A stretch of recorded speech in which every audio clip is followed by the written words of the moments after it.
Supreme court का एक फैसला आया और उस फैसले के अकॉर्डिंग इस देश के मुख्य चुनाव आयुक्त की नियुक्ति जिस पैनल को करनी है उसमें प्रधानमंत्री, नेता प्रतिपक्ष और चीफ जस्टिस ऑफ इंडिया को रहना था। मोदी सरकार ने कानून लाकर चीफ जस्टिस ऑफ इंडिया को बाहर किया और मोदी जी के पसंदीदा मंत्री, प्रधानमंत्री के पसंदीदा मंत्री उसमें रहेंगे, प्रधानमंत्री खुद रहेंगे और नेता प्रतिपक्ष रहेंगे। इसके खिलाफ सुप्रीम कोर्ट में एक याचिका दायर हुई। सुप्रीम कोर्ट उस याचिका पर 19 तारीख को सुनवाई करने वाला था, लेकिन आनन फानन में सरकार ने समिति की बैठक बुलाई इस फैसले को करने के लिए।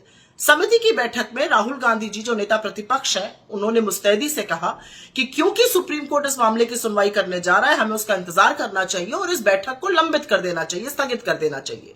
लेकिन उनके सुझाव को नरेंद्र मोदी और अमित शाह ने खारिज कर दिया और आधी रात को ज्ञानेश कुमार को इस देश का मुख्य चुनाव आयुक्त नियुक्त कर दिया गया। डिसेंट नोट नेता प्रतिपक्ष राहुल गांधी जी ने इसमें दिया था। सब जानते हैं ज्ञानेश कुमार जी अमित शाह जी के बड़े पसंदीदा नौकरशाह रहे हैं।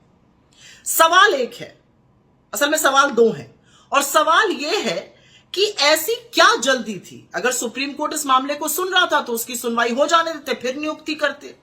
ऐसी क्या दिक्कत थी चीफ जस्टिस ऑफ इंडिया के रहते हुए कि उनको निकालकर मंत्री को एक डाला गया, जिससे कि फैसला 2:1 रहे, जो सरकार चाहेगी उसी की नियुक्ति होगी।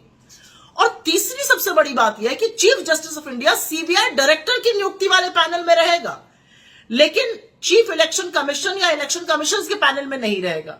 यह कहां का न्याय है? जिस इलेक्शन कमीशन पर, जिस चुनाव आयोग पर, जिस मुख्य चुनाव आयुक्त पर इस देश में निष्पक्ष चुनाव कराने की जिम्मेदारी है, उसमें नहीं रहेंगे। क्यों नहीं रहेंगे भाई? इससे क्या आपको कुछ अटपटा सा, अजीब सा नहीं लगता है? मुझे तो लगता है।